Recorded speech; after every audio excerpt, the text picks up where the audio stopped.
Welcome back to our channel, ladies and gentlemen. Indeed, I want to thank you for taking your time to be part of this channel and for your support. If you're watching us for the first time, allow me very quickly to request you to hit that subscribe button and follow it with the notification bell. This will allow YouTube to automatically notify you of our videos. And if you like this particular video or many of our videos, you can like them and you can also share them. And to those who share videos, I just want to say thank you. I don't take this support for granted. One of the very precarious agenda in the bipartisan talk is the scrutiny and audit of the last general election. It has been lined there as part of the agenda. And the Kalonzo and Ichung'wah team are still trying to look into how they are going to do it. The information that is there is that the technical teams from both sides are meeting separately to iron out what they want to come up with and present so that they can see whether they will have a common ground.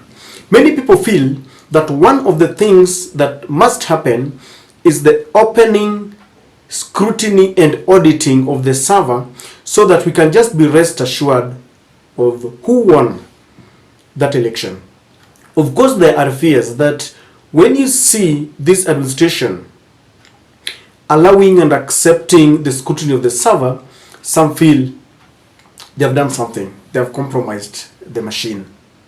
But of course, it is one of the things that Kenyans would really want to know, because we all understand that the Constitution allows Ruto to be the president, the commander-in-chief of all the armed forces, the head of state, and of course the head of government, because Musalia Mudavadi's position is still not rooted in our Constitution.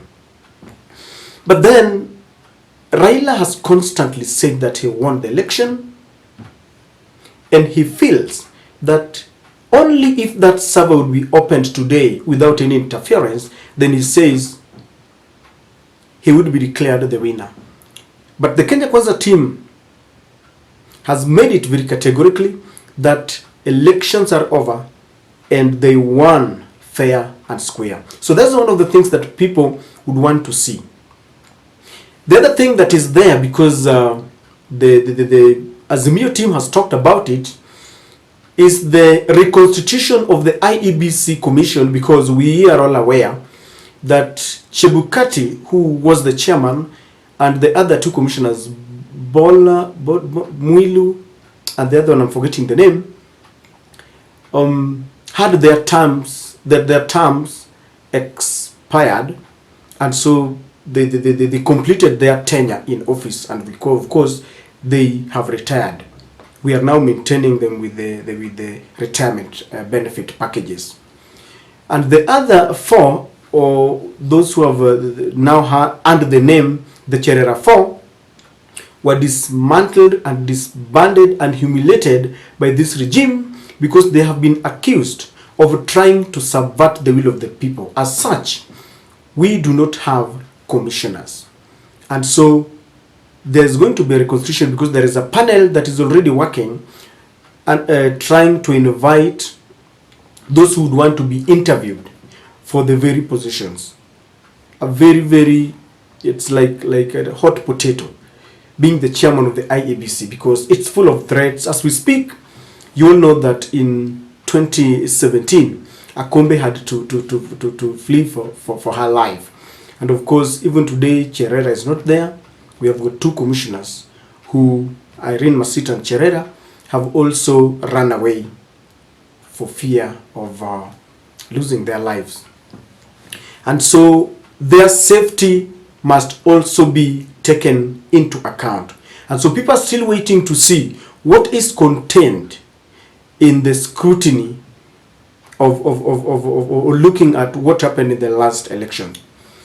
But today, there are revelations that the Raila team are proposing that in order to replace the IEBC commissioners, then we have to go back to the formula that we used in 1997, the famous IPPG, the Inter-Parties Parliamentary Group. And this worked in 1997 because towards, as we were approaching elections in 1997, there was tension in the country and we needed to do something. There was mistrust between the ruling party then, KANU, and the opposition that had ganged up together because they did not trust the then ECK, Electoral Commission of Kenya then. Now, it took some great minds and they agreed that each party was going to nominate a commissioner. And so what happened in essence, the parties were KANU, DP, that is the Democratic Party, Ford Kenya, Ford Asili, and I think Safina. They agreed that depending on the strength of their numbers in the National Assembly, because we didn't have the Senate then, each party that had garnered more than 5 seats, parliamentary seats in the National Assembly, was given a slot. And there were 11 slots that were to be divided in a ratio depending on your strength and numbers in parliament.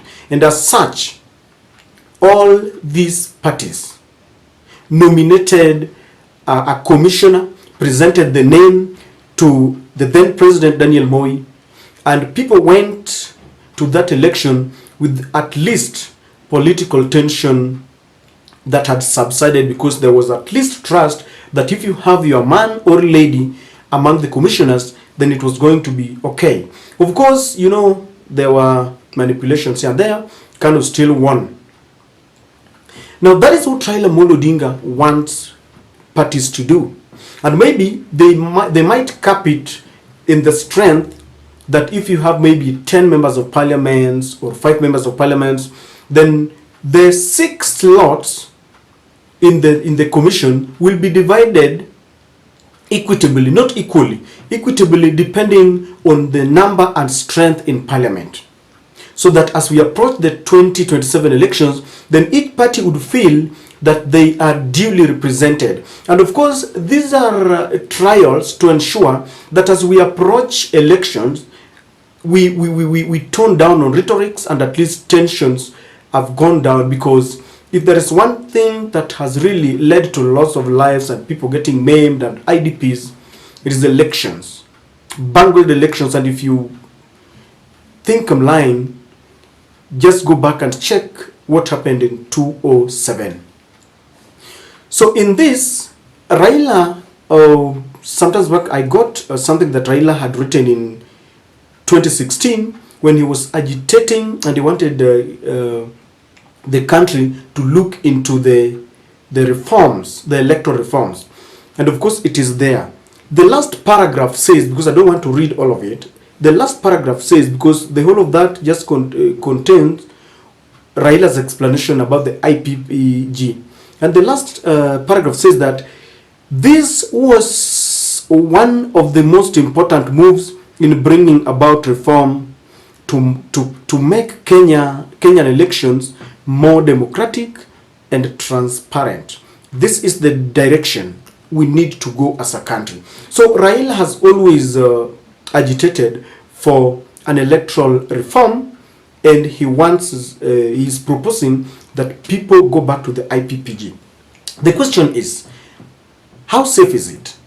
Do you think if each parties are allowed to nominate a candidate to the commission, because the constitution will now demand that it is presented or forwarded to the president, and the president has got no choice. He cannot, refuse to sign. He has no choice. This is a choice of the party, and once the name has been forwarded, then the only thing he needs to do is to appoint that man or lady into that office. Do you think it's safe? Because I was looking at it and I'm thinking there are still several challenges. You see, with the money, everyone can be compromised. Ruto can just allow them to bring in the names.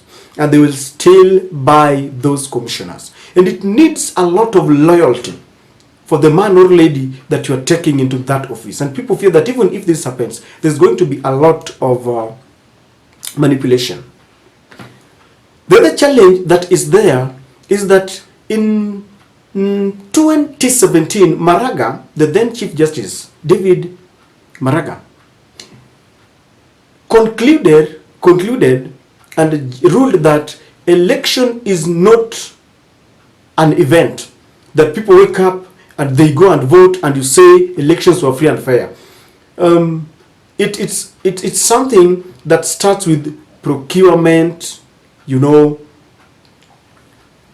The other time, the last election, you remember, the opposition was claiming or was saying that the speaker now, Wetangula, together with the former IEBC chair, Wafula Chebukati, and Al Gurai, the companies that were to give us, to procure the machines that were used in elections, had already, you know, had a plan to rig elections. And it starts with that. So if you have your man, there must be a lot of consideration, so much that the process, the election is a process. Then we follow the due process like procurement. We must ensure that, for lack of a better term, we wash the server. We just ensure that it has been cleaned so that we have a clean server. Because one thing that will happen is that you can have your man there, but if there are plans to rig an election, as long as there is still a relationship and the ruling party connives with the people they are giving these contracts, because it is also business. They will tell them, we will give you this contract, but you must help us do this. And you see, once a victim, always a victim. These are partners in crime. If at all elections were rigged, they will still do the same. And so Raila must really show a lot of pragmatism in this. The other thing that is happening is that we need to look at the Supreme Court. Because what will happen is very simple. You can have your people, they will be forced. You know, the manipulation and mischief can be done. And our constitution is very clear. You'll be told, go to the courts. Go to the Supreme Court. And you all know the hot air, you know, the wild goose chase, and all those, you know, non-judicial terms that were used.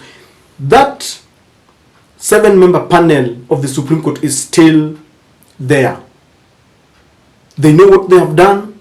They will still do it again. And so as Raila tries to look at reforms, the electoral reform agenda, then he must spread his wings so that he doesn't look at the commission alone, because there are other players that will ensure that either he loses or wins.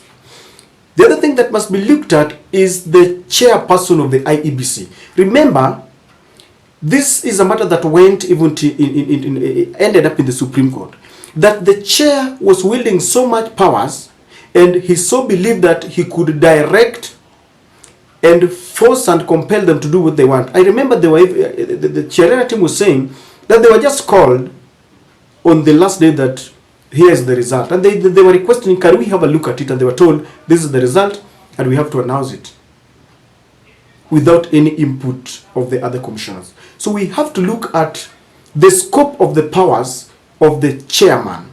Because if we don't do that, then we will be repeating the same thing, expecting a different result. In the electoral reforms, we have so many things that must be done. But we are trying to look at that which will ensure that even as we approach the elections, people will have a little confidence that our person is there. And so if the person is there, we will not be compromised. I don't know what you think, but do you think that the proposal to have the IPPG, Inter-Party Parliamentary Group, nominating their people to become commissions, can at least help?